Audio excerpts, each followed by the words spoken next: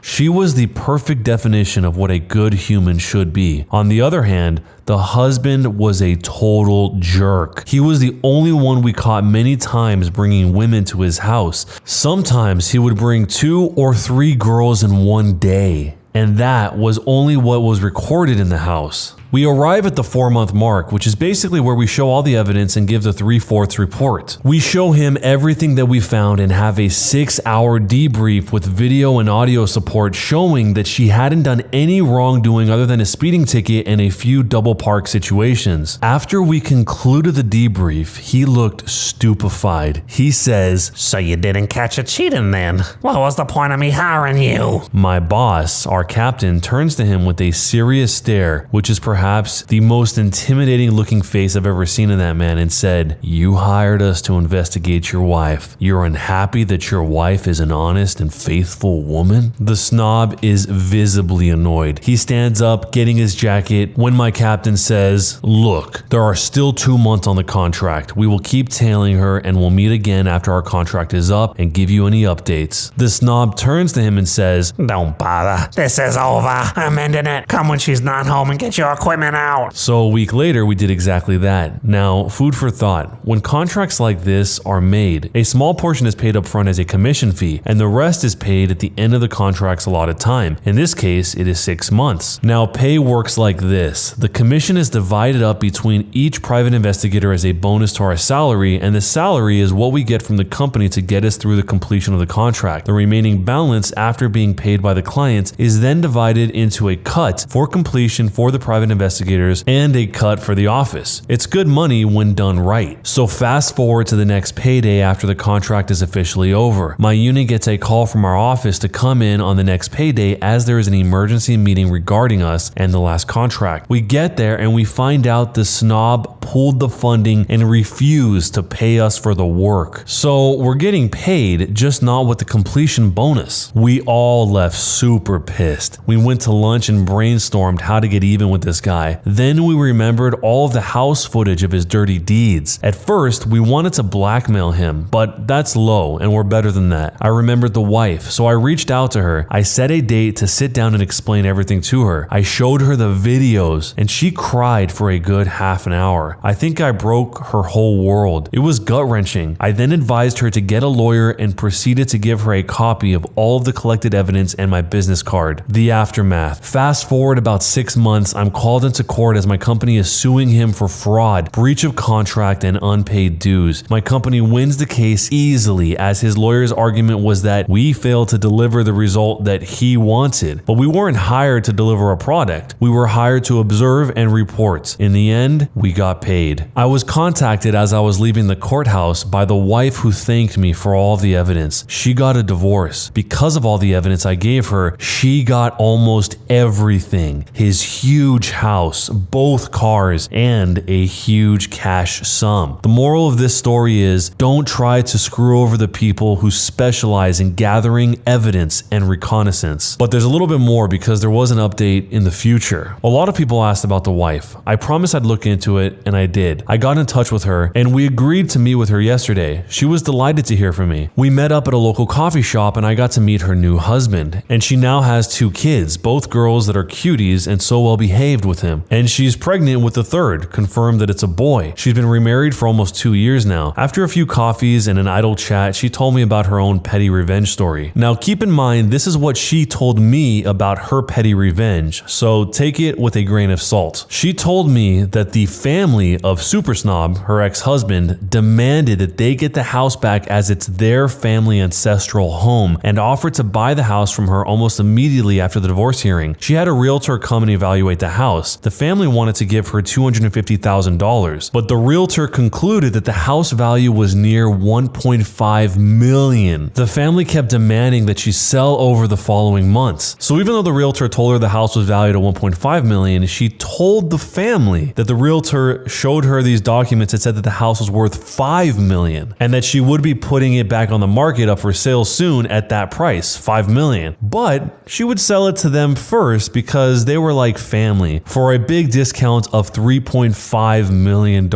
and they bought the house the next day. So the pleasant evening with her and her new husband ended, and as I'm leaving, the wife smiles at me and grabs the sleeve of my arm. She says, "Wait, I never got to say this, but I want to tell you, thank you. You are a blessing that rescued me." She then reached into her purse to get her wallet. I think she's gonna hand me money or something, and I raise my hand to stop her. She smiles and pulls out my old business card. She said, "I tried to call you and your company a year ago to thank you, but the numbers on the card were disconnected. I wanted to know if you could update your contact information for me." I ask her why, and she continues smiling and says, "Because you're the kind of person I like. You were looking out for me when I needed it, and I want to keep you in my back pocket just in case." I updated my contact information for her and was invited with my family to their home for dinner on Friday. The icing on the cake as of yesterday is, this morning I amazingly got a call from my boss. He was very excited to tell me that we, specifically you, have a new client who has offered you a 5-year employment contract. Apparently the wife's new husband is a magistrate and was able to get this contract approved with the provision that I oversee this as the new captain, which means the unit I will be running will be taking our job assignments directly from the court. So thank you to everyone that suggested that I check up on her. I just went to meet her for a coffee and a chat, and I ended up gaining a high-profile client in the process. So am I the jerk for taking all of my investigation findings and using them against the husband that hired me but didn't end up paying us? There were a lot of layers to this story. I didn't expect more things to happen after he took all of his findings and presented them to the wife. As we said at the beginning, this was originally in Spanish, so I'm assuming this whole thing took place in a Spanish-speaking country, and therefore the way the court system and all of that is probably different than it is in other English-speaking countries. But the part that's interesting in the second half of this is when the ex-wife says that the family only wanted to give her $250,000, even though the house was valued at $1.5 million. Because at first I thought, why wouldn't they just look up to see how much the house was worth on its own before paying the $3.5 million? But I think that they probably knew that they were overpaying on the house by a lot. I highly doubt they were duped into not checking the price before they paid for the house, but I think they were willing to pay that much over the value of the house because it was more valuable to them. It was their ancestral house. And I think the ex-wife in the situation probably knew how bad they wanted the house, so even without inflating the price to $5 million, she probably still would have got more than the $1.5 million it was worth regardless. Going back to the first part of the story though, I cannot imagine how the husband thought this was going to end well when he didn't pay the people that he hired to do surveillance on not only his wife's life, but on his life as well. What did he think was going to happen? Let me know what your theories are down below and how you would have handled the situation yourself if you were the private investigator. And also, jerk or not a jerk, and why? Am I the jerk for making a real-life Pokédex of girls at my university? So freshman year of college, I began working on this project casually. I like to keep notes on women I talk to about their favorite things, activities they enjoy, gifts or candies they like, sappy stuff like that. I suck at remembering things like that, so I decided to keep a spreadsheet. Eventually, after getting a handful of entries, I offhandedly mentioned it to my friend group. One had the idea that I share it with them so we could all keep the new entries as they caught different entries. So this expanded further. Right now, about 40 guys have access to it, and it's mainly the guys in my frat, and the women featured are girls from different sororities. We also added more information such as like where you should take them if you really want to impress them. We don't keep this information for any nefarious or scumbaggy reasons. It just helps us to know what to do if we want to impress certain girls. Like the original idea of this was just to keep information like favorite color, so I didn't ever forget their favorite colors. Now it's helping a lot of guys. Somehow a girl who was on the list found out and she was pissed off. She was eventually able to trace it back to me, so I assume someone who was simping for her snitched when the Pokédex wasn't making the girl like him. So she's pissed off and she made it out to be a guide to hooking up with women, when it's most definitely not that. It's just to make impressing them on dates easier. That's it. She made a big deal of this, telling so many girls around campus. Now they're all saying that by the start of the fall semester, none of them will be visiting our fraternity or going to our parties. Now all the guys are mad at me when I'm not even the one who told the girls about the list, and they were also all using the list. I also think it's unfair to say the list was all about carnal desires when it wasn't at all. I'm not a stalker. There was no information in it that could have been used to hurt someone, only to have a better date. And it wasn't about doing the deed. I never used it for doing the deed. So am I the jerk for making a real life Pokédex of girls at my university? I'm not sure how impressed a girl would be that you knew random details or facts facts about her life, I don't think that's going to make a girl suddenly not like you, start liking you because they know that you know their favorite color or whatever. As someone in the responses said, if I was approached by a guy who knew a bunch of stuff about me, I'd likely be suspicious too. Why? Because why would you want to impress me? Likely because you want to get into my pants. And then of course calling it a Pokédex like you gotta catch them all is probably not gonna make a girl super stoked to talk to you once she finds out that you were getting her information from this Pokédex. The original poster's theory is that someone was simping for this girl when he snitched, and that's why this whole thing fell apart. And he did say that it wasn't for nefarious reasons, he was just using it for the girls he was dating, but yet the guy that gave out this information, the one who he said was simping, probably didn't according to him because it wasn't getting her to like him. So the expectation was that this information would get girls to like them in a way that wouldn't be possible otherwise, which could be considered nefarious depending on how you look at this. But how do you see the situation? Jerk or not a jerk, and why? A man harassed me, so I got his retirement benefits taken away. This took place over 3 years ago, give or take some. I'm a 29-year-old female. I left the military and picked up a contracting job in the same field. While I was starting my new career, I was also leaving an unhappy and hurtful marriage. My ex-husband, who was 29, was a store manager at GameStop, and when asked if he gave military discounts, he would give a military discount and ask if people knew me on base and what I was up to. A man we will call Bubble Base, who I think is 35, actually worked for me, and the two of them bonded over their mutual hate for women. Bubble Base would refer to me as a trollop and a floozy at work, and even went so far as to attempt to get my home address to give to my ex. I reported the incidents through proper channels and had to get a new apartment, but unsurprisingly the military did nothing to Bubble Base. So I decided to keep my eyes on him and wait until he made another misstep. The next 3 years working with him was horrible. He would undermine my authority in the section by telling junior people that I was stupid, being intentionally insubordinate, and publicly talking about how he was exploiting the foster care system to make money off of the children he was supposed to be taking care of. About a year ago, another girl who was 20 years old came to me and told me that Bubble Base was approaching her in a way that made her uncomfortable. When I pulled up their chat logs, Bubble Base was begging her to do the deed with him even though he was married, and she was repeatedly telling him that she wasn't interested. I convinced the girl to report Bubble Base despite her hesitation. During the investigation, while I was interviewed, I spared no detail about what exactly Bubble Base was doing and saying, to include fraud, waste, abuse of government assets and systems. I literally kept a list with dates and times. As things turned out, there were about 4 other women at our base Bubble Base was harassing. Bubble Base went to non-judicial punishment this week and lost everything. He has 18 years in the military and was 2 years away from a full retirement. He lost his clearance, he lost his foster children, he lost his honorable discharge. He is literally starting life over in his 30s with a discharge that shows that he harasses women with no benefits and 18 years of training in a job field that is only relevant if he has a clearance. Am I the jerk for the role that I played in this because of how he treated me 3 years ago and biding my time until the right moment to strike? It wasn't really the original poster here that had a hand in his downfall. There were 4 other girls plus the girl who was currently having this issue and the OP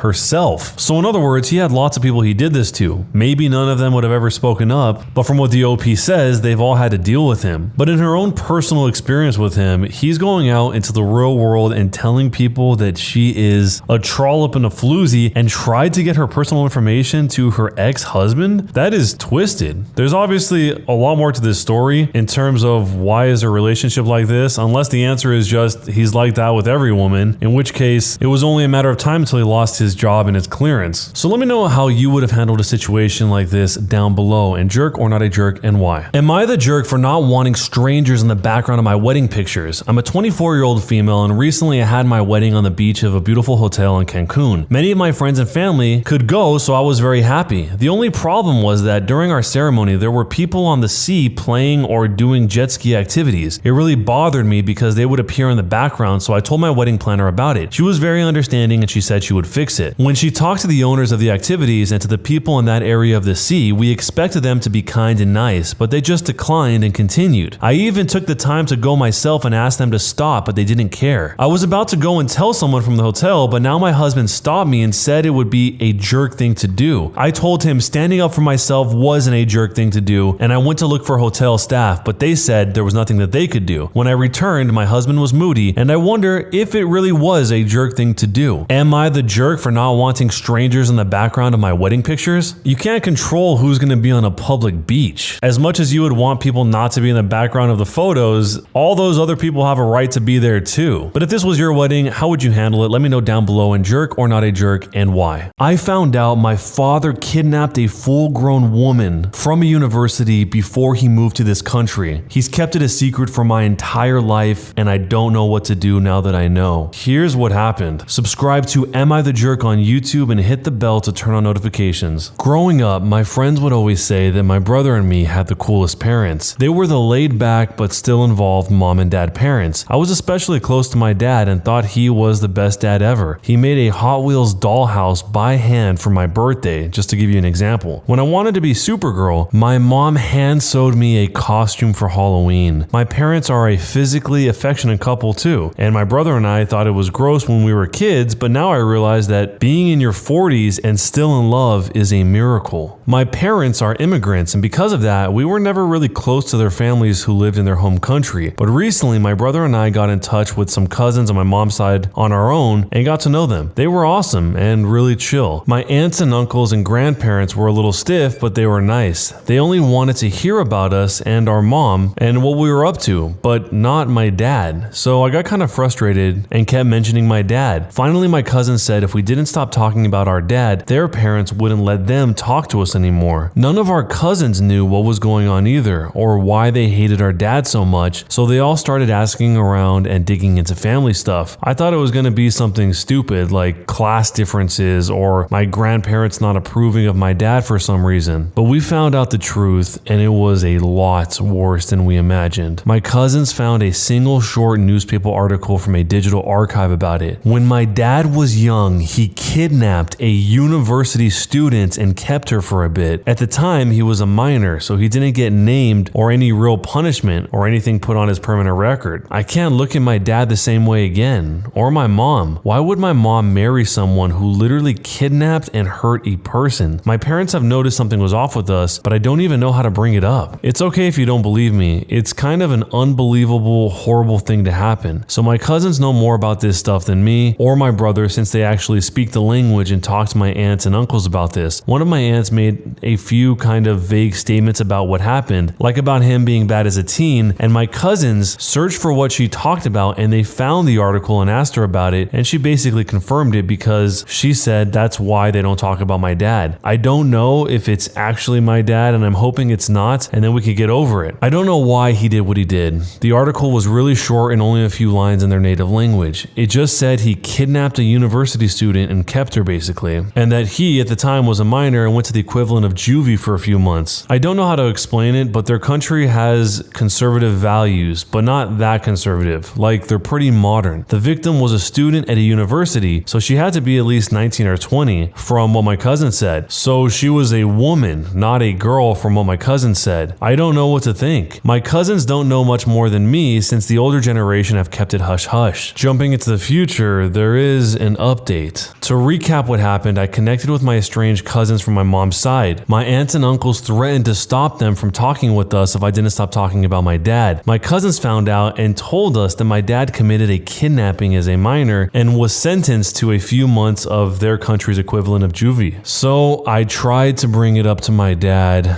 but I couldn't. It would really hurt to accuse him of being a monster if he had literally done nothing wrong, because it meant that I actually thought he could be capable of doing something horrible like this. So I decided to talk to my mom. I told my mom everything, and she kind of just started to justify it, saying that my dad was young, stupid, he was in love, and was mentally all over the place. And then she slipped up and said, he didn't hurt me. And I told her, I thought we were talking about the student he kidnapped. And then she became really quiet. She said she had to go and left the room. And then a couple hours later, she called me and my brother down to talk to us with my dad. My dad said he knows we know and that it was a horrible thing to do and that he regrets it and he was forgiven, but didn't say much otherwise. I asked them what happened, and my brother told me he didn't want to talk about this, and long story short, this is what went down. She was a student at a university an hour and a half away from her home, but she usually stayed in the dorms. Their university had stuff like curfews for women and strict rules, and she was pretty sheltered in other ways even though she was a legal adult. She was going home for the holidays and it was raining. My dad came up to her and struck up a conversation and offered her a ride home on his motorcycle. He was wearing his school uniform and he looked pretty harmless, so she thought it was safe, but he took her to his house instead. He wouldn't let her leave and she didn't know how to get home. My dad didn't hurt or threaten her, but he might have done stuff that scared her, and when the maid came, she saw an opportunity and she escaped. And then my dad was arrested. He got slapped with a few months of juvie, but a clean adult record, which is how he was able to come to the United States. She visited him to figure out why he would do this, and then stuff happened. I kept asking my dad why he would do this, but he was just being stupid and selfish and didn't realize that it was scary to her. My mom said what's done is done and that they got over it. And now my mom and dad are in love and happy, and that we could go to individual therapy to deal with it further if we wanted. My brother said it didn't matter anymore and he wishes we didn't know it all. I can't look at my parents the same way again, and honestly, I agree with my brother. I regret talking with my cousins, and I think my estranged family have a right to avoid my family for what my dad did. So am I the jerk for feeling the way I do about my dad after learning that he kidnapped a woman? There are so many unanswered questions in this. So either the obvious explanation here is that the mom was the one that was kidnapped because she let it slip, or less likely there was more than one girl that he kidnapped. But why would they clam up as soon as the original poster said, I thought we were talking about the schoolgirl he kidnapped? And then when they go downstairs to talk to the dad doesn't even address it or clearly state that it was the mom. The dad had to have known that the mom already slipped up and said that, so why wouldn't he address it right then and there? He keeps referring to it as hurt her or threaten her, not saying threaten your mom, the woman sitting right next to me. Maybe this is some sort of long-term extreme Stockholm Syndrome situation. I'm sure most of you guys know, but if you don't know, Stockholm Syndrome is when the hostage starts developing feelings for the person that kidnapped them. The 4 key components of Stockholm Syndrome are: number 1, a hostage's development of positive feelings towards the captor. Number 2, no previous relationship between the hostage and the captor, which this is exactly what it seems like. He just rode up to her on a motorcycle. Number 3, a refusal by hostages to cooperate with police and government authorities. And number 4, a hostage's belief in the humanity of the captor, ceasing to perceive them as a threat when the victim holds the same values as the aggressor, which you probably need that 4th one if you're going to get married to them. Someone in response to this had a totally different perspective, saying that there's also the possibility that it's a rare extreme case of forgiveness. He felt love at first sight and responded by kidnapping, but it was genuine care, not lust or possessiveness in the normal sense, as evidenced that he made an effort not to hurt her and refrained from doing it again. I'm not saying kidnapping is okay, it is not okay. However, everyone makes mistakes, some more extreme and irrational than others. If they are willing to learn from and atone for that mistake, as the father was for being willing to talk to his kids about this matter and for doing his best to care for his now wife properly instead of repeating the process, then it's up to those aware of it all to decide whether or not to forgive them and offer a second chance. Despite being the victim, the mother offered him a second chance to appeal to her the correct way and show he could be a decent human being. Don't get me wrong, I'm baffled and somewhat horrified by this whole scenario, but at the same time, I find it oddly heartwarming. It provides me with a bit of hope for those that were genuinely just on a bad path or not right in the head and now seek to repent and redeem themselves. So what way do you guys lean on this whole situation? On the side of that it was a heartwarming redemption story, or that it was and is still horrifying that the father did this? What would you do if you found out that your parent had done the same thing? Let me know down below, and jerk or not a jerk, and why, from the perspective of the original poster. Am I the jerk for telling my mother-in-law about my energy diet and saying it's the reason why I don't come to her weekly family dinners anymore? I'm a 33-year-old female and my mother-in-law has a tradition, and that's hosting weekly family dinners at her house where everyone visits. In every dinner she hosts, she'd find a way to comment about my hair, body, job, age, and worst of all, my infertility. It upsets me, makes me feel uncomfortable, and puts me on the spot. My mother-in-law says that she's just looking out for me, and my husband thinks that I'm being too sensitive. During my last dinner there, my my mother-in-law commented on my infertility by telling me to hurry up and get pregnant soon because I'm not getting any younger. After that, I no longer felt comfortable going over there and being a part of her weekly family dinners. My husband threw a fit, but eventually started going alone. This went on for 2 weeks. Now, after missing the third family dinner, I got a call from my mother-in-law sounding as nice as she could, asking me about my health and stuff. I kept it short and civil, but she asked if I was going to show up for next week's family dinner, and I said no. She said, "Why, are you still sick?" I found out my husband lied about me being sick as an excuse for my absence, but that is a story for later. I said, no, I'm actually on a diet. She laughed and said that I indeed need to lose a few pounds and that she'd see if she'd make me some, quote, healthy side dishes just to get me to come, but I said, oh no, I'm actually on an energy diet. That means if there's anything that bothers me, makes me feel uncomfortable, puts me on the spot, then I don't want it, and I don't want to waste my energy on it. She got offended and said that I was being rude to her for no good reason. I cut the call short a few minutes in. My husband got home later and started yelling at me.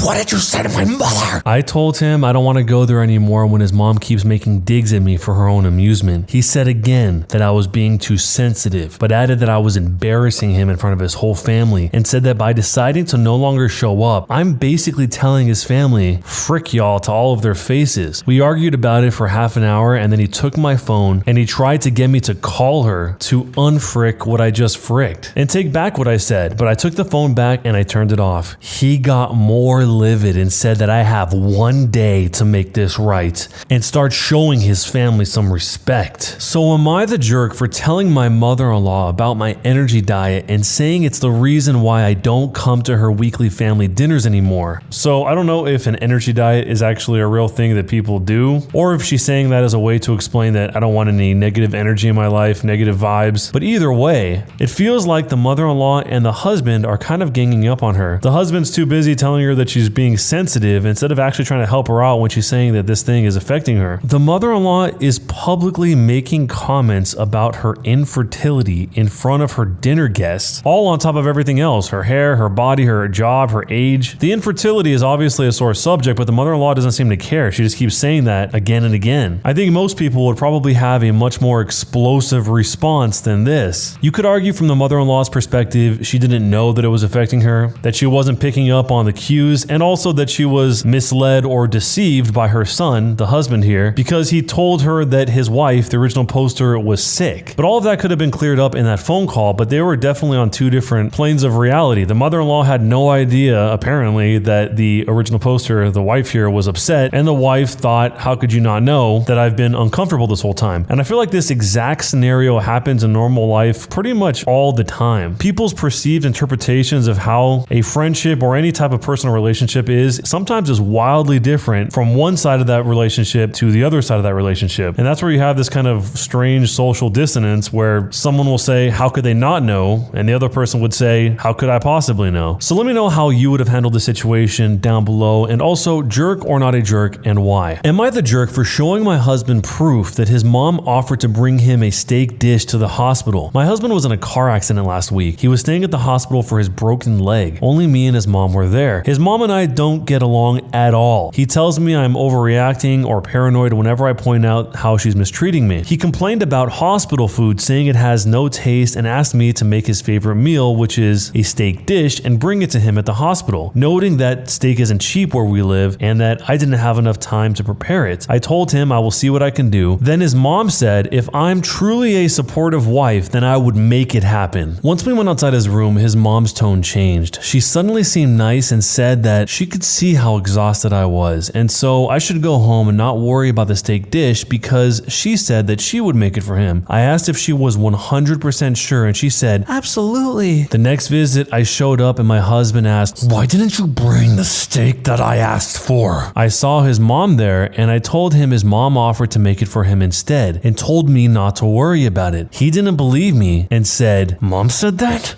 I'm not buying it. Mom, did you really say that? Her reaction shocked me. She acted confused and said that I'm his wife and she didn't know why I would expect her to perform my duties for me. I was confused and I didn't know what to do. My husband seemed upset the entire visit and I waited until his mom left to talk. I swore to him that his mom said she'd take care of it, but he said that he didn't believe me. I pulled out my phone, called his mom and put her on speaker so she she could hear the conversation. I said, "Didn't you say you'd make the steak dish and that I didn't have to worry about it?" She replied, "I did, but I obviously wasn't actually gonna do it. I was trying to help my son see how his wife is during the rough times, and you took the bait." My husband raised his eyebrows. He got pissed. He called her later and picked a fight, then said no more visiting. She lost it, called me petty and manipulative, and blasted me on Facebook saying that I stopped her from seeing her son only because I couldn't get her to do things like cooking for my own husband. Now his family is criticizing me for this. Am I the jerk for showing my husband proof that his mom offered to bring him steak to the hospital? If that one phone call conversation on speaker that the husband heard wasn't the ultimate swords of revealing light, then I don't know what else she could do to prove that that's what the mom said, or prove that that's how the mom is towards her in general. She actually said, "I was trying to make my son see how his wife is during the rough times and you took the bait." That is pretty next level in terms of psychotic manipulation. The mom clearly doesn't want this relationship to exist for whatever reason, and she has no problem doing exactly what she wants to do in order to stop this relationship from continuing. So hopefully that totally changes the husband's perspective on the intentions of his own mother. And one last thing, it is kind of strange that he automatically just dismisses what the wife, the original poster here, says and just believes the mom without even really considering what the wife said. Maybe it was out of the anger from not getting the steak, or maybe this is just how it always is. But let me know how you would handle the situation if this was your mother-in-law, and let me know jerk or not a jerk and why. Am I the jerk for pointing out all of the historical inaccuracies of my girlfriend's adult writing? I'm a 23-year-old male and my girlfriend is 20. She let me use her old computer while mine is broken, and I found an old archive written by her when she was 16. It is a long story about a maid in the antebellum South that has a romantic affair with the man of the house. It's not overtly graphic as you might be thinking. It has friskiness, mostly towards the ending, but it is mostly romantic and very emotional. The maid is clearly meant to be a version of my girlfriend. Everything was fine for me until the part where they arrived to the train station. The maid wanted to leave because she couldn't bear for their romance to be hidden anymore. The man was following her to try to convince her to stay. The issue is that I found the general representation of the station, and later in the story, the trains themselves, to be full of anachronisms. In other words, there are errors in respect to the dates. I am a train enthusiast, and I know a lot about the history of rail transportation in the United States. So I talked to my girlfriend about it, but she got upset because she says I shouldn't have read that because it was personal, a thing from when she was a teenager. She was also mad that my reaction was about something as superficial as the level of train accuracy. So am I the jerk for pointing out the historical inaccuracies in my girlfriend's adult writing? What? Just the fact that he's going through her files and reading her private things is totally wild. She's doing you a favor by letting you borrow her computer because yours is broken, and then you just go through her things and try and critique them. She didn't ask him to do this. She didn't say, "I'm trying to publish this thing, can you look over it?" She probably just wrote something for fun and she doesn't care about the trains. I don't understand how he thought this would go. If you were the girl in this situation and somebody went through your old private writings, how would you handle it? Let me know down below, and jerk or not a jerk and why. Would I be the jerk for continuing to cook bacon if my pregnant wife doesn't like the smell? Every morning I make myself a breakfast of bacon and fried eggs. It's been my routine for years and I don't want to change it. According to my wife, the smell of bacon makes her feel sick. I've offered many solutions, like she can wait outside for 20 minutes, not come downstairs, I can open a window, etc. But she wants me to just stop making bacon altogether. I do not think that that is fair. I should be able to make bacon if I want to. Would I be the jerk if I insist on continuing to make bacon? The smell of bacon is usually pretty hard to contain, and if you cook bacon in the open air in the kitchen, it's probably going to linger there for at least a few hours. If you've ever smelled somebody cooking bacon and then you leave somewhere for a while and then you come back, it smells like they just made bacon still usually. I can't believe that he's suggesting for his pregnant wife to stand outside for 20 minutes and thinks that that's an actual solution. The smell's not just going to go away that fast. I think the obvious thing here is just take a break from bacon, but let me know what you guys think, jerk or not a jerk, and why. I hooked up with my boss's husband and I got pregnant. And now my boss is trying to ruin my life because I ruined her marriage. Here's what happened. Subscribe to Am I the Jerk on YouTube and hit the bell to turn on notifications. I'm a 26-year-old woman and the company that I work for is going through a merger with 2 other companies.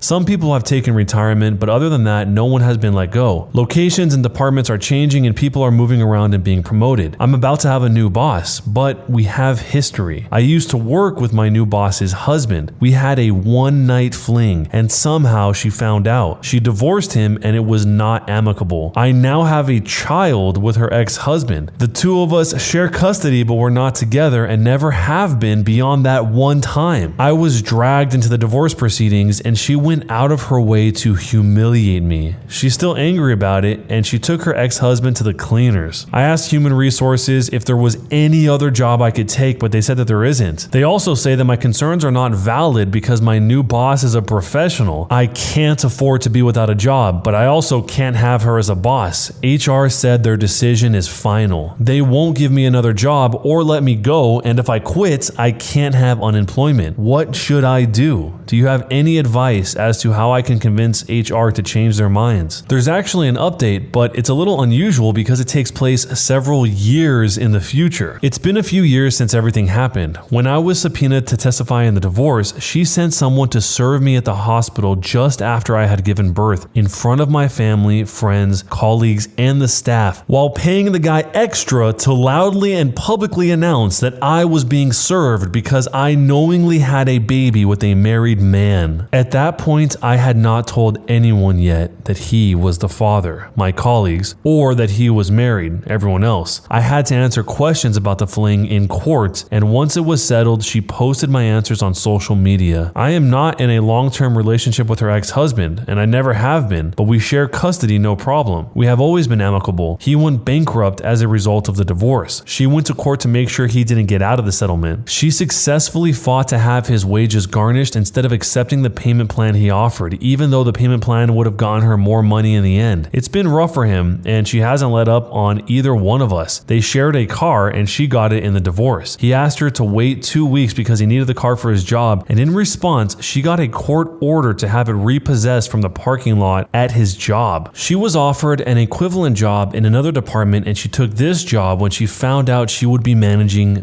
me. HR says she will be professional, but given how things have gone in the past, I can't work for her. She accepted this role knowing that I would have to report to her and chose this position over a job in a different department. Given how things have gone in the past, I have no doubt that she wants to take it out on me. She is still angry at me and at her ex-husband. I'm not going to make excuses for what I did. I knew he was married and she would be able to prove that I knew in court during the divorce. She is definitely not going to quit. She accepted her promotion knowing that I would be one of the people that reported to her. Unfortunately, everything she did was within the law. The service was legal and my testimony was in an open court. There is no law against repeating it, and it doesn't meet the legal test for harassment. We tried. The father of my child is much worse off than me right now. I would help him if I could, but I am in no position to. And since we share custody and visitation equally, there is no child support paid by either one of us to the other. So what happened? I ended up quitting rather than working for her. I appreciate your responses, but there was no way I could work for her when the company had clearly sided with her right off the bat, when she still had it out for me after all this time. Before she started her management position, she was actually here for a meeting, but she saw me by the elevators and said the universe must be on her side because she was offered a chance to manage one of the people who had, quote, shattered her life before. There were no witnesses to this conversation, and I knew then that I had to get out before she took over. I wish I could say that I found another job and everything is great, but that is unfortunately not the case. I had to move in with my mom and dad. I'm working as a temp until I can find a permanent full-time job. I did have an interview, but the hiring managers saw red flags when I was unable to provide a current reference from either job I have had in the past, the one where I worked with the father of my child and the one I just quit, and only had a single reference for 12 years of work in the form of my now retired former manager. They ultimately decided to go with another candidate. Another company I applied at decided not to move forward with my candidacy after they called both of the companies I had worked at in the past, even though I didn't have any references from either one. I don't know what they were told, but I can imagine it was good, as I have no friends at either place and did not leave on good terms. The father of my child is also working temp jobs. He has had a tough time finding work since his divorce. He's also living with his mom and dad. Neither one of us has a car. I can't afford it, and his ex-wife got his car in the divorce. So we rely on public transportation or our parents. Things have always been amicable between us. We have always shared custody with no child support because of the equal time, but for now our child stays with whichever of us or our parents/relatives are available for childcare, and we try to help each other financially as much as possible so our child isn't affected. He's still dealing with the fallout from his bankruptcy and his ex-wife having his wages garnished instead of accepting a payment plan. Both of us are focused on getting back on our feet and giving our child a stable life. I'm thankful we both have a family who helps whenever they can. So, what should I do? This is a pretty rough situation. You can tell that this lady, the original poster here, isn't happy that she did this with a married man. In fact, it sounds like to some degree she regrets it. But now that this has happened, it seems like she's been permanently bound to two people that she didn't necessarily want to be bound to. Now that she shares custody with the ex-husband and he is financially crippled by his divorce, that takes a toll on their child, the OP's child with this ex-husband. And this woman is obviously scorned.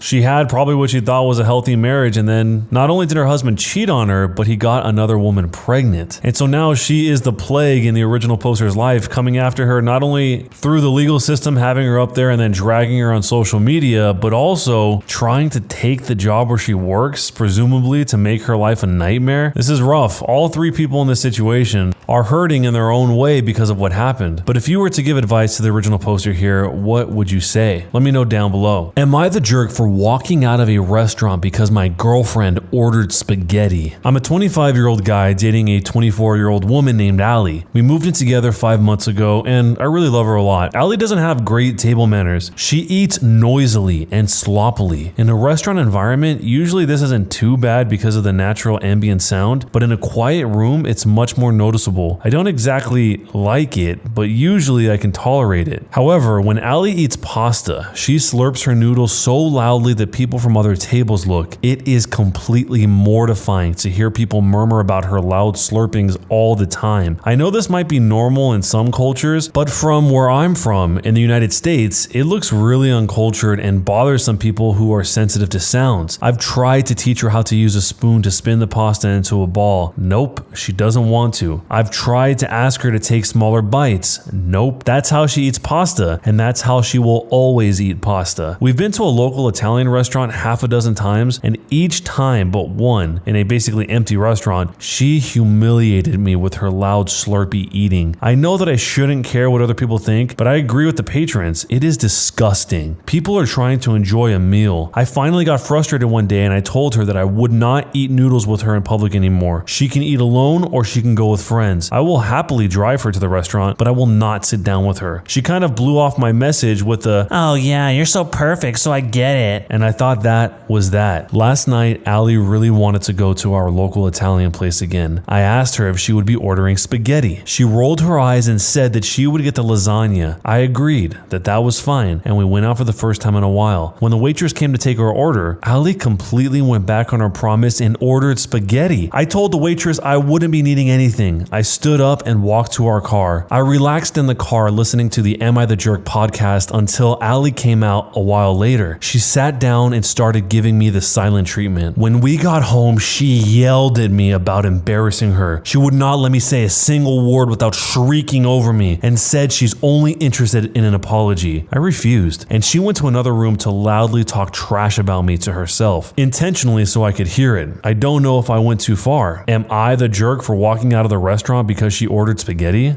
So I know the original poster mentioned that in other cultures this is sometimes normal, but I was wondering, is his girlfriend from one of these cultures? And later on he actually clarifies, saying it's worth mentioning that she is also an American. And when somebody suggested breaking up with her for not having table manners, he said, "I'm honestly more inclined to ditch this relationship, not necessarily for her noisy eating, but from her inability to accept that she bothers other people with it." Which, as some people have pointed out, shows that she's not very thoughtful of other people around her if it really does bother this many people like the OP is saying. But whether or not other people in the restaurant are bothered by it, it bothers the boyfriend, and he's vocalizing that to his girlfriend. So the issue really is that she's not taking what he's saying into consideration or thinking it's important enough to even take seriously. She made a promise she wouldn't order it and then ordered it right in front of him. I think most people would be pretty annoyed by this regardless of what the actual thing was. In this case it's slurping, but it could be something like always leaving dishes on the floor, for example. So would you break up with this girl if she did this to you? you? Let me know down below, and jerk or not a jerk, and why. Am I the jerk for sending Pokemon cards in pink envelopes? I sell Pokemon cards on eBay as a side job. I have been doing it way before the new rush on Pokemon cards was a big thing. When I mail out my cards, I like to send them in different colored envelopes to stand out. The colors are red, blue, pink, green, and yellow. They are randomly picked using different colors to help me remember who has what order. I have never gotten a complaint before and thought it was a great idea. So when your letter arrives, it's a fun experience instead of just getting a plain white envelope. I had an order for a card that was randomly put into a pink envelope and mailed off to the buyer. About a week or so later, I get a message on eBay from the buyer asking me not to send him pink envelopes because pink is for girls and he doesn't want his neighbors to see him carrying in a pink letter. About a week goes by and I add more items to my eBay, and this person bought more things from me, about 10 different cards. I don't remember him from all the other orders, so one of his packages gets sent in a pink envelope. I had a lot of orders that week and a lot of people got pink envelopes along with different colors. I'm also sure another one of his orders was sent in a blue one. He messages me again, furious that I have sent him another pink envelope. He informed me that he would not buy from me again if the next envelope was pink. His message also said, I don't want another pink letter, only send me color associated with the American flag. So only red, white, and blues. If it's on the happy rainbow flag, I don't want it. which is kind of weird because the pride flag is a rainbow, which has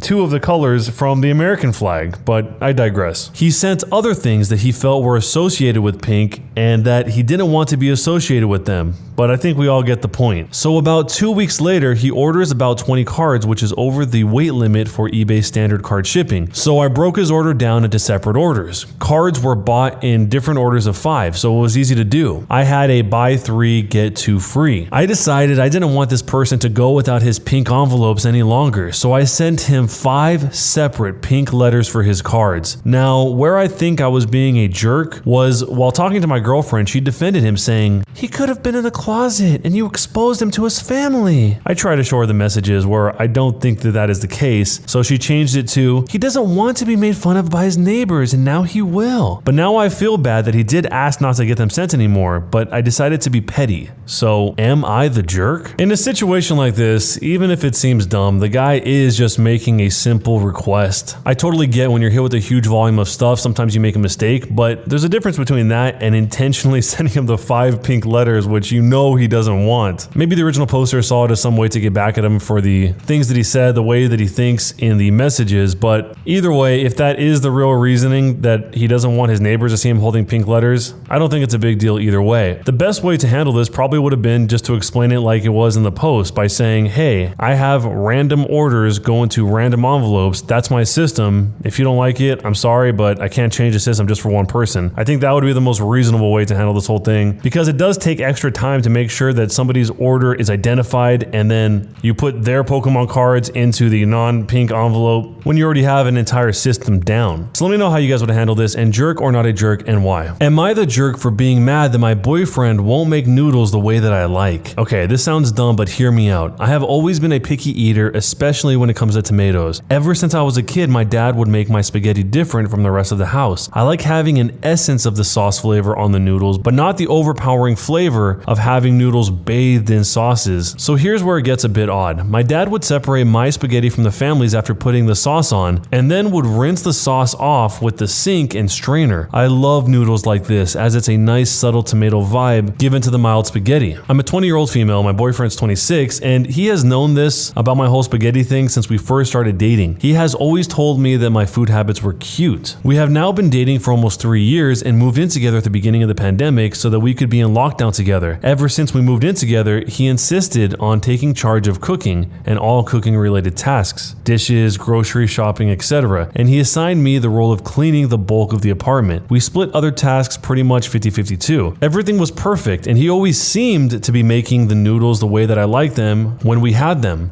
This was until last week when we had spaghetti. We ate and everything was good, but afterwards, he started teasing me by saying things like, "You really like your pasta with an essence of tomato," and "How was your tomato essence, babe?" Always using finger quotes around the word essence. After a few comments, I felt something was off and asked him if he had done anything differently with tonight's noodles than he usually does, and he started laughing. When he finally stopped laughing, he told me the whole truth while smirking. He said, "I didn't do anything different than I usually do. I have never been making it the way you have requested. Apparently, the entire time we have been living together, he's just been skipping the pasta sauce on my noodles entirely. He claimed that if I didn't notice for this long, then it shouldn't matter that he is making dinner in a way that is easier for him. I disagree entirely. I think the lying was a huge breach of trust. So was the refusal to make dinner how I wanted. I have, admittedly, been acting passive-aggressively to him ever since, but he thinks that he's done nothing wrong, that I'm overreacting and that I need to let it go. Skipping into the future, there's an update. My boyfriend found this post and is not happy. I'm debating pouring the sauce directly down the drain to spite him. So a lot has happened since this morning. Y'all might be happy to hear we broke up. We had a huge blow-up fight since he found the post, which led to me breaking up with him. He did not like being called a predator, and I started to think y'all had a point about that, so I ended up breaking up with him. He attempted to plead with me a bit. My parents pay our rent, so he can't afford the place without me, but I wouldn't budge.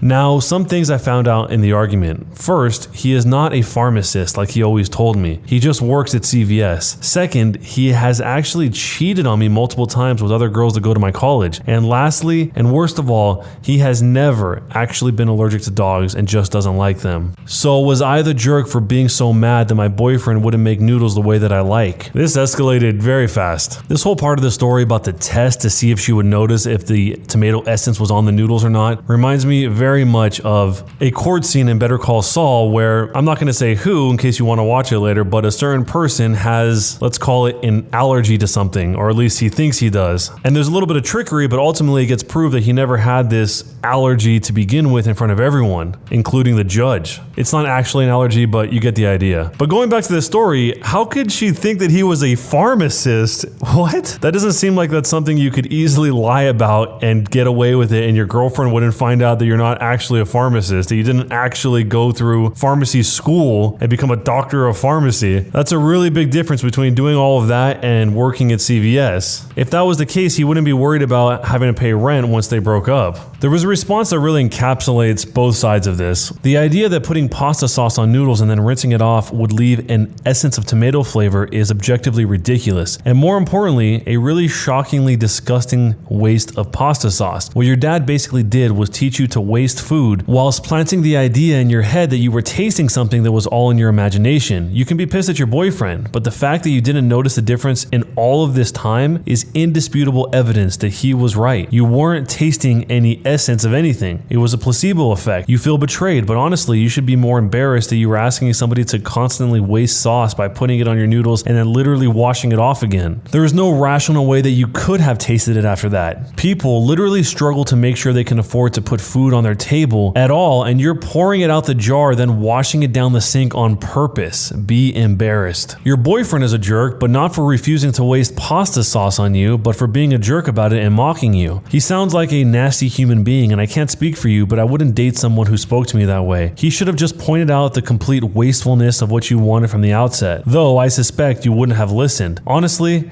if you actually believe that washed pasta noodles still retain an essence of sauce, I'm going to guess that you believe in homeopathy as well. So with all that said, who was in the right, who was in the wrong, and jerk or not a jerk, and why? An entitled mother is inconvenienced by my cancer diagnosis. She is pissed that I can't babysit her kid because I have cancer now, and cancer is not a good enough excuse. Here's what happened. Subscribe to Am I the Jerk on YouTube and hit the bell to turn on notifications. I'm currently a nanny for a family that I've been with for about 6 months. They always pay me on time, and I adore the little boy that I'm taking care of, so we never really had any problems until now. I recently found out that I have ovarian cancer, and I need to have one of my ovaries removed. My conversation telling the entitled mom about my surgery went something like this. Did I not tell you about our family reunion? I responded saying, you did, but unfortunately I won't be able to come because I'll just have had surgery. Well, you'll need to reschedule then. I'm not gonna do that. We've had this plan for months. You need to be there to help. I'm sorry, but I won't be able to be there. Are you kidding? No. I'm not sure how much I trust leaving my child with you if you don't care enough to be there for our family when we need you. I care about him a lot, and I hope I have shown that over the last few months working for you. The entitled mother huffed and stomped off. Grandma just showed up and said that the entitled mother called her to relieve me for the day and she'd like me to come early tomorrow to have a family meeting. Jumping into the future, here's the family meeting update. I went in an hour early for a family meeting with the entitled mother and her husband to discuss what happened yesterday. Were you able to reschedule so you can come to our family reunion? No. Like I told you yesterday, I can't reschedule. Then the husband jumped in and said, what are you having to reschedule? Maybe we could give you some paid time off before the reunion so you can take care of whatever it is and come out with us. Having you there would really help out. We already made plans in the evening with friends, so we need you to watch the baby. Unfortunately, I can't reschedule. Like I told you yesterday, I am having one of my ovaries removed because I have cancer. The husband said, oh my God, I'm so sorry to hear that. You're what, 25 years old? People don't get ovarian cancer that young. What's the real reason you can't go? The husband said, now hold on, entitled mother. People can get cancer at any age. I said, I'm not lying. And why would she lie? No! The husband asked, what do you think the Make-A-Wish Foundation is for? Children with cancer. You can get it at any age, entitled mother. Well, how was I supposed to know that? I just thought she didn't want to go and she was trying to get out of it. Oh, Nelly, entitled mother. What? OP, I am so sorry. Thank you for all you do with our baby. We know how much he loves you. I care a lot about the baby, and I've really enjoyed working for y'all, but the incident yesterday was unprofessional and upsetting. Next Friday will be my last day working for y'all. If you find someone to replace me before then, I'd be happy to train them. What? Oh, I see. You're just going to quit? Entitled mother, stop. It wasn't that big of a deal and now you're quitting. I thought you loved the baby. Now that's enough. The entitled mother starts to choke up and look like she's going to cry. OP, I am sorry to hear that we will be losing you. I am deeply sorry for what occurred yesterday and any stress that may have caused you. It's not my fault.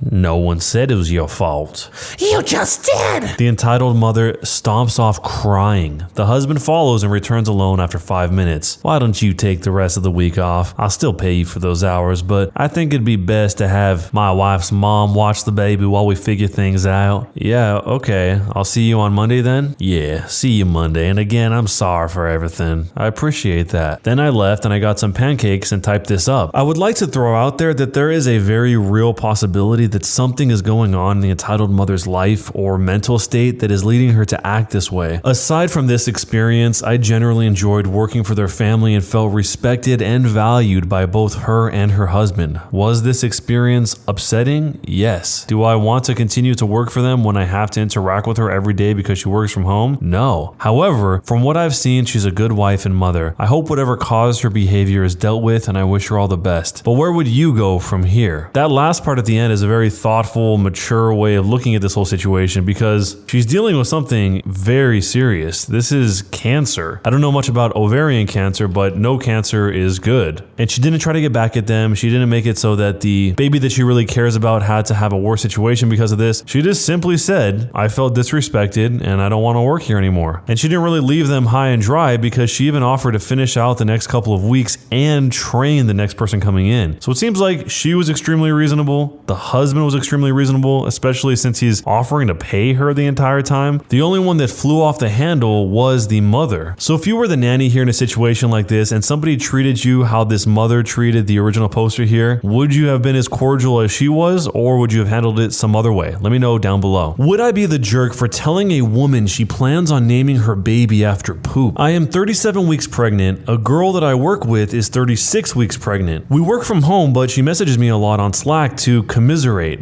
I'll admit there isn't a lot of camaraderie. We have very different birth plans and child rearing plans, which is fine on its own, but she mocks pretty much every choice of mine that doesn't match up with hers. I'm doing a birth center, so I'm a stupid doctor hater. My lovely mother is actually a surgeon. I'm reading lots of books about birth and child rearing, so I'm a helicopter parent. I want to breastfeed, so I'm a crunchy hippie mom, etc. The big point maybe relevant to this is I want all the info I can get about labor, birth, and what to expect, possible complications, interventions, etc. And she doesn't want to know anything because she just wants to trust God and the doctors about everything and not worry. Again, fair enough, but she has snapped at me for replying to her asking about how an appointment was with, "It was good. I had a consult with an anesthesia doctor to learn about epidurals," and has repeatedly told me that she wants to know nothing. I'll admit, it makes me feel like I'm walking a bit on eggshells when she does message me, as even something like me saying I was off because I had an appointment with a chiropractor because my pelvis was a bit sore made her go off on me. I don't really love talking to her, to be honest. Unfortunately, she messaged me on Friday saying she picked a name out for her baby. She wants to name him, and I'm not kidding, meconium. She said that she heard a doctor say it about her baby's first moments. It means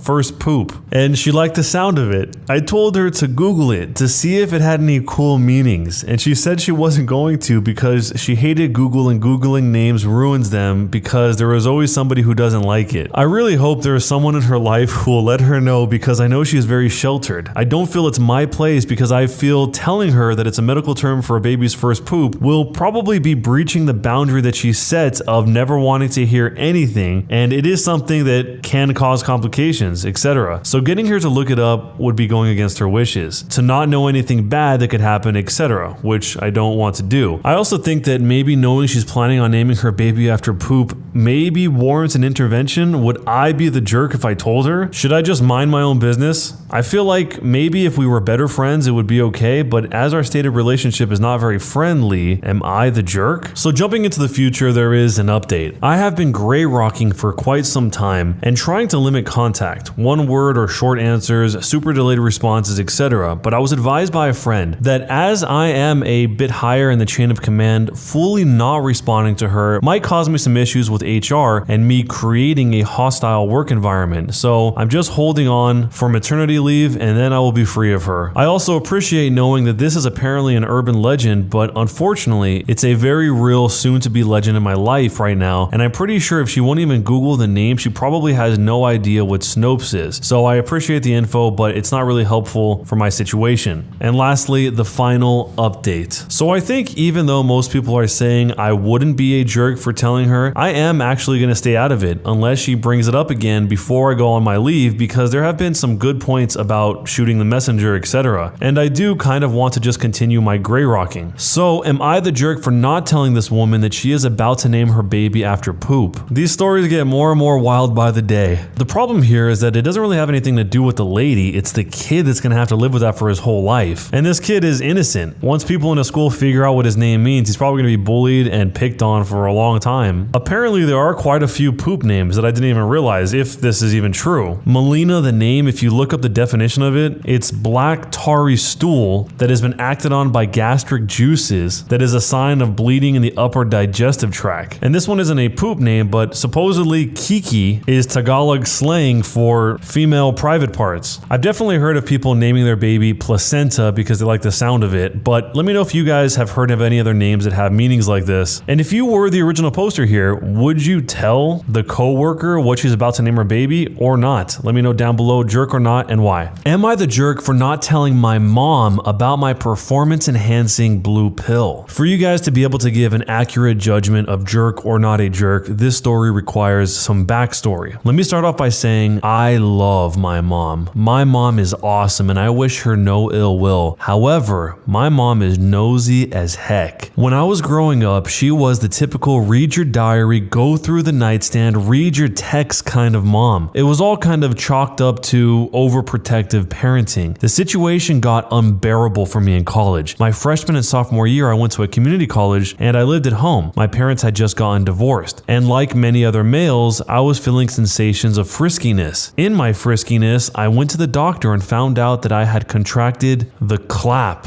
which is treatable. A bill or something like that came in the mail for me, and not only did my mom open it and read it and pay for it, but she told my family about it. How did I find out? Well, at Thanksgiving, when my aunt brought it up at the dinner table in front of a bunch of other family members who then proceeded to lecture me about safety in the bedroom. Fast forward to today, I moved out after sophomore sophomore year and took a real step back from my family to figure out my life and where I wanted it to go. I went to pilot training, I got on with an airline, and life is good. My mom and I recently started slowly reconnecting, and when I transferred base to my hometown, she offered to let me live and use her house as my address because she now spends so much time with her boyfriend that she's barely around. I would pay the bills, no rent, and I would put her on my flight benefits. Fair trade. Well, my girlfriend and I decided to try out an online product. It's a honey that supposedly has low doses of the blue pill in it to,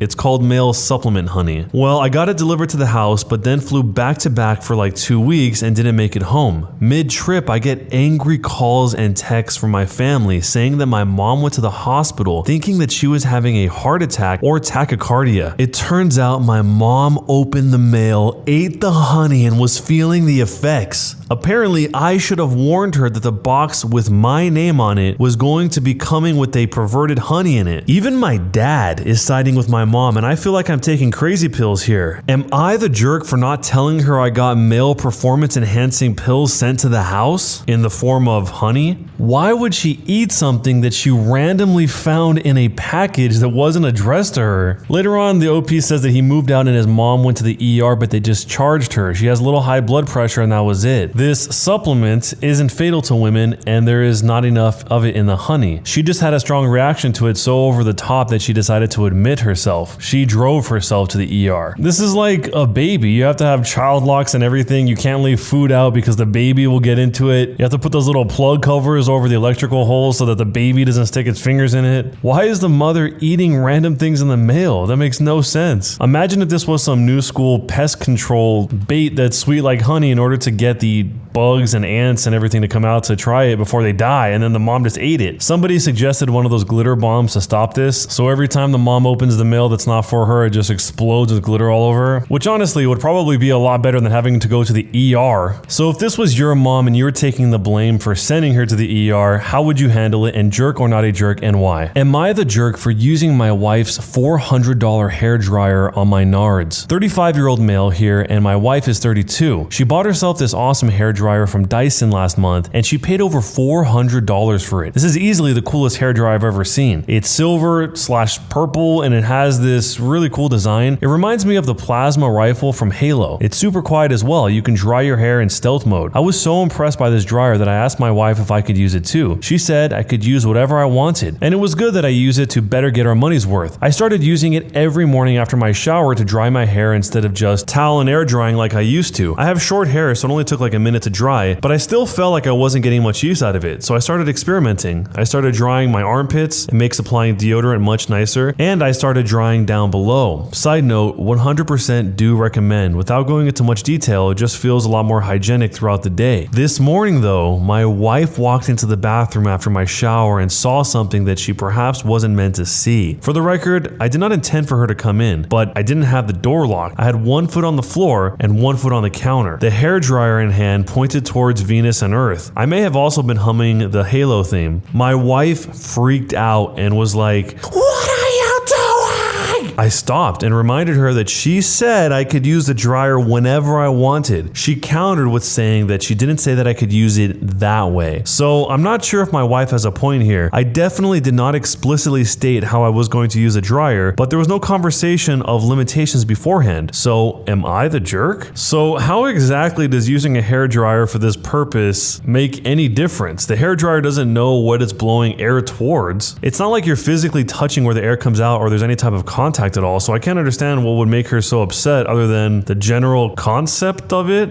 If anything, the husband is kind of pitching it where it's so hygienic and it feels so much better. Maybe he should share that with his wife so that way she's on the same page and she actually gets that use out of it too, because why would it matter what it points at? You could be pointing the hair dryer at the wall and the hair dryer wouldn't be able to tell the difference. Through a lot of the responses, apparently this is definitely not a gender specific thing. People are saying at public gyms all over the place, both men and women apparently do this. Because because I guess a lot of the fancy gyms have complimentary hair dryers and people use it for this purpose all the time apparently. If this was your wife, let me know how you would handle it, and jerk or not a jerk, and why. Am I the jerk for blowing up at my husband for messing with my alarm and causing me to miss my exam? I'm a 23-year-old female and I've been married to my husband who's 26 for a year. I'm in my last year of university and I've been so busy for the last 2 weeks with many projects and finals looming. My husband complains because of my studying and not doing activities together or hanging out with friends anymore. I've told him it's not going to last forever and that I need to focus because this is my last year and it's been the hardest. The day before the exam, he wanted me to go with him to a friend's birthday party. I refused because I was busy preparing for my exam. He pleaded with me saying it's just 1 hour and talked about how his friends will be upset if I'm not there. I said no and shut down any further discussions. He got upset and called me selfish and inconsiderate, but then dropped it. Before I went to bed, I set my alarm clock like I always do since I'm a heavy sleeper, and I stayed up late studying. The next morning I woke up at 9 a.m. and I freaked out. I checked my alarm and found that it was set to go off at 9:30 a.m. I had no idea how this happened until my husband told me that he did this to repay me for refusing to take 1 hour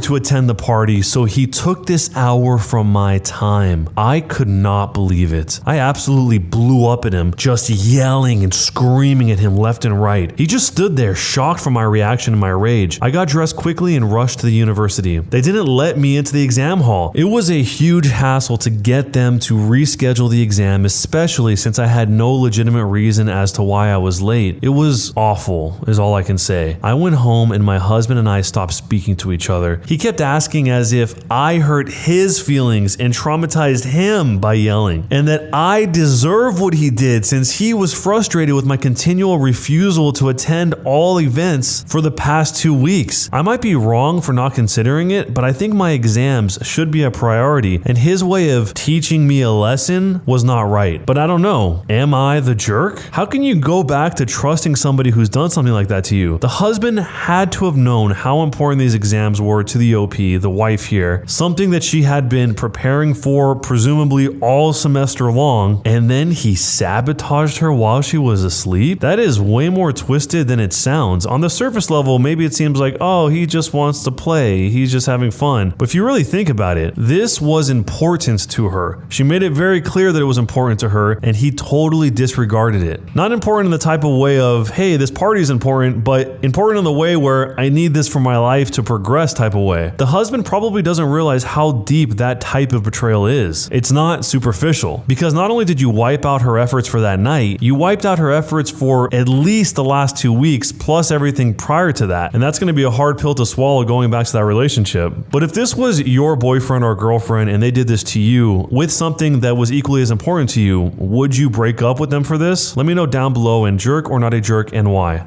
When you subscribe, make sure to hit the bell to turn on notifications. To finish listening to all the stories, check out the playlist at the top of the description. And if you want some chill music to put on in the background, check out easymode.com. If you like Am I the Jerk, subscribe to Am I the Genius. Everything will be linked down below in the description.